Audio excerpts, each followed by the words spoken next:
Bonjour les loulous, c'est Nounaya et aujourd'hui je vais vous raconter mon expérience de comédienne en Corée du Sud puisque c'est là-bas que j'ai eu la chance de pouvoir faire mes armes si je puis dire.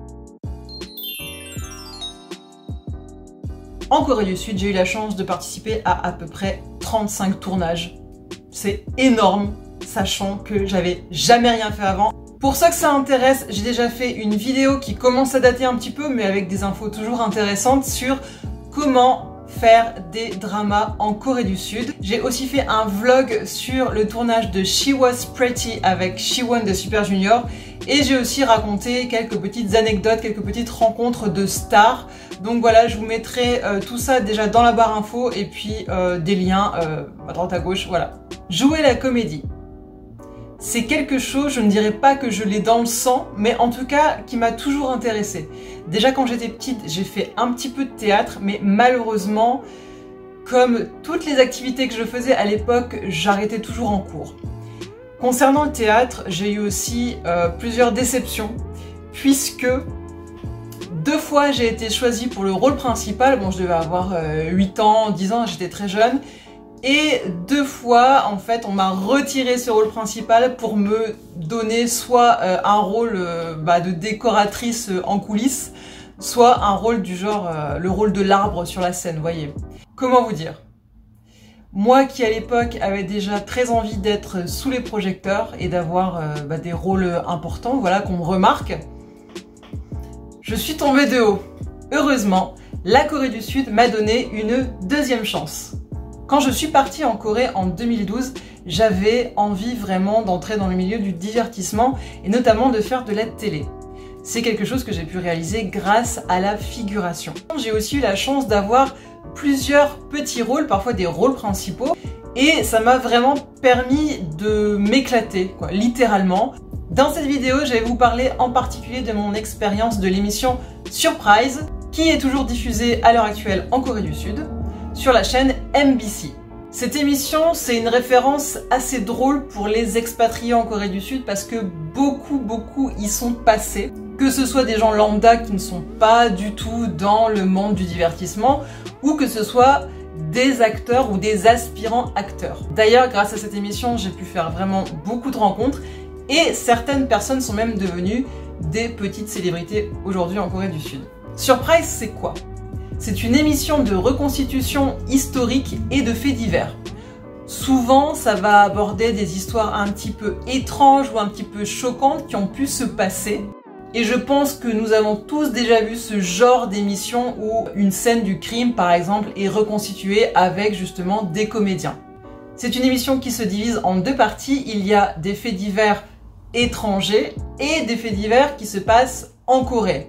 Du coup, on a une équipe de figurants et de comédiens occidentaux et une autre équipe 100% coréenne. Les moyens qui étaient mis en œuvre pour l'équipe coréenne étaient largement supérieurs à ceux qui étaient mis en œuvre pour l'équipe des occidentaux pour les faits divers étrangers.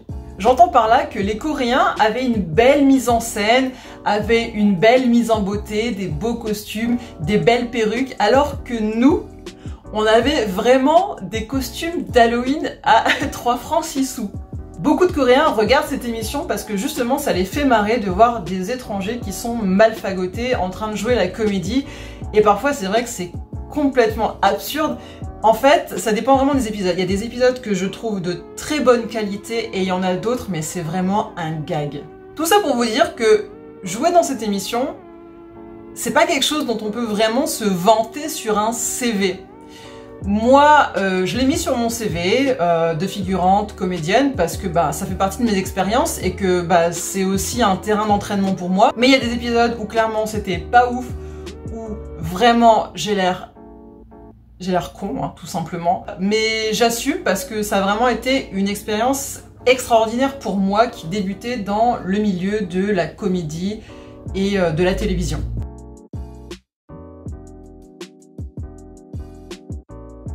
Concrètement, comment ça se passait au niveau des tournages? D'après mes souvenirs, les tournages avaient lieu le vendredi et c'était diffusé le dimanche. Tout ça pour dire qu'en fait c'était extrêmement rapide, mais c'est vraiment le cas en Corée du Sud, notamment pour les épisodes de tournage de drama qu'ils ne tournent pas du tout en avance. En fait ils les tournent semaine par semaine, donc c'est extrêmement rapide. Autant te dire que les acteurs n'ont pas intérêt à être malades. J'avais d'ailleurs rencontré une actrice principale d'une série de drama qui s'était cassé la jambe mais qui était en tournage. La journée commençait extrêmement tôt puisqu'il fallait se rendre sur les lieux de tournage. C'était toujours au même endroit, il y avait enfin c'était pas vraiment un studio mais c'était un bâtiment dans lequel on avait nos places pour les figurants, les acteurs et puis on pouvait tourner parce qu'il y avait beaucoup de place aux alentours pour faire nos scènes. On prenait le bus à 5h du matin, oui. On avait, je crois, 1 heure, 1h30 de bus et on arrivait donc sur les lieux. Et à partir de là, ça s'enchaînait assez vite. Et ça pouvait durer jusqu'à très tard le soir. Pour chaque épisode, on avait besoin d'un certain type d'acteur, un certain nombre d'acteurs et certains types de physique, puisqu'on devait interpréter des rôles de personnages ayant réellement existé. Idéalement, l'agence essayait de recruter des personnes qui avaient un physique qui ressemblait un petit peu au personnage, mais c'était pas toujours possible. C'est pour ça que des fois, tu pouvais avoir limite un homme noir avec une perruque blonde quoi pour jouer un occidental. Enfin, c'est pour ça que des fois c'était complètement ridicule quoi. Mais bon bref. En général on était un petit peu prévenus au dernier moment puisque comme je vous le dis, comme ça se faisait de semaine en semaine, tout était organisé vraiment parfois la veille. Donc la veille ou 2 jours avant, je recevais un message de mon agence et donc j'avais le script dans le bus le matin. C'est-à-dire que je ne pouvais pas préparer mes textes, c'était vraiment le truc fait à l'arrache. Et il m'est même arrivé d'avoir le script 5 minutes avant d'avoir ma scène en fait. Et c'est ce qui s'est passé la toute première fois. On m'avait parlé de cette émission Surprise, donc j'avais accepté de faire un essai et donc de me rendre à un tournage. Donc j'y vais, sachant que mon expérience en termes de comédie jusque-là, elle était de 1 fois. J'avais eu un petit rôle dans un film au cinéma. Ah oui, j'ai oublié de vous préciser une chose. Évidemment, c'est une émission où les acteurs parlent en anglais.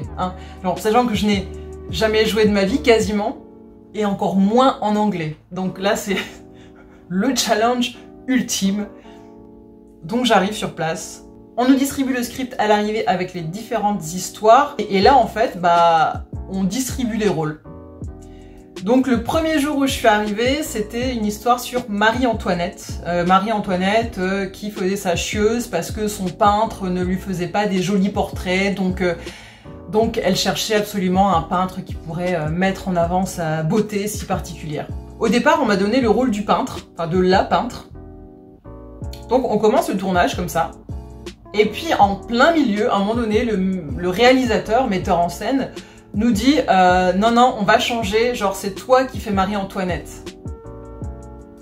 Et là, si vous voulez, je suis passée à ça de texte, à ça, et à un rôle principal en anglais.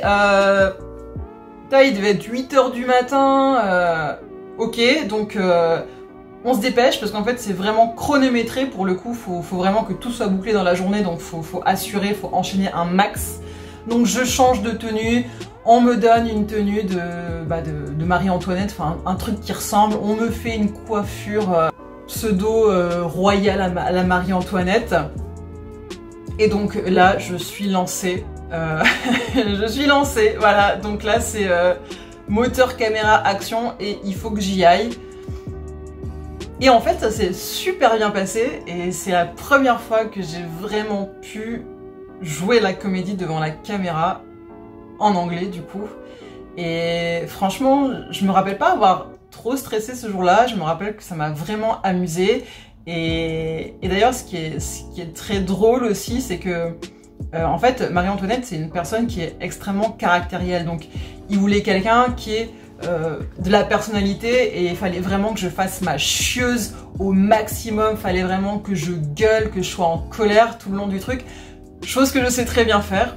Je vous mets des petits extraits. Ça a été filmé avec une vieille caméra sur l'écran de mon PC de l'époque, donc c'est dégueulasse, mais vous pouvez au moins avoir un aperçu.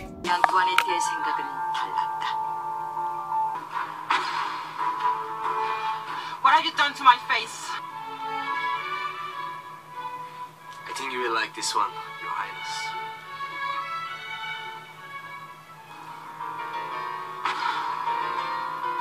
Do you think I'm a fool?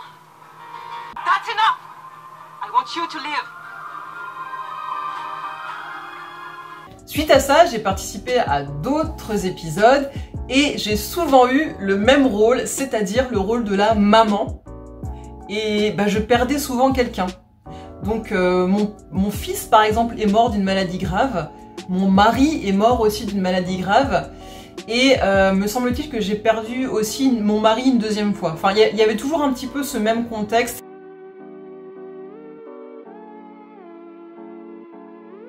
Il y a un épisode que j'ai adoré tourner et je suis dégoûtée parce que je ne l'ai pas enregistré à l'époque, donc je n'ai plus les vidéos. Et j'ai gardé des photos uniquement que je vais vous mettre pendant que je vous expliquerai un petit peu tout ça. Dans cet épisode, donc, je joue le rôle d'une maman dont le fils est très malade. Et je lui promets, donc il est à l'hôpital, et je lui promets qu'on passera un dernier Noël ensemble. Et ce qui se passe, c'est qu'en fait, la communauté est tellement touchée par ce garçon qui est aux portes de la mort, qui décide d'organiser un Noël avant l'heure. Donc en sortant dans la rue, tout le monde est là, tout le monde va chanter pour lui, etc., lui souhaiter joyeux Noël, pour qu'il puisse avoir son dernier Noël. C'est issu d'une histoire vraie, qui a vraiment eu lieu aux États-Unis.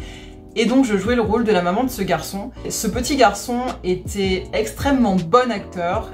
Et puis l'histoire m'a touchée, et réellement quand j'ai vu après l'épisode monter, il m'a fait pleurer cet épisode, j'ai trouvé génial. Alors le seul problème, c'est que je portais une perruque noire frisée dégueulasse, donc on aurait dit un chien mort que j'avais sur la tête, clairement. Clairement ça ne m'allait pas, clairement on voyait que c'était fake, mais n'empêche que j'ai tout donné, c'était super pour moi parce que moi j'adore jouer les émotions, et là on me demandait de pleurer, d'être désespérée, j'ai adoré jouer ça, et je me suis rendu compte justement que j'étais particulièrement douée pour ce genre de scène là.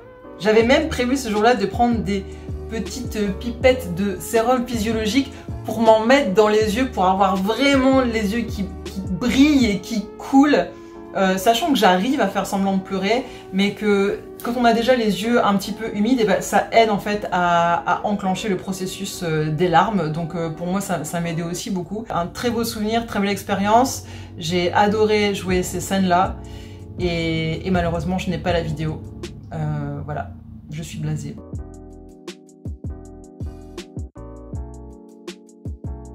Il y a aussi un épisode que j'ai beaucoup aimé et sur lequel je me suis tapé des barres.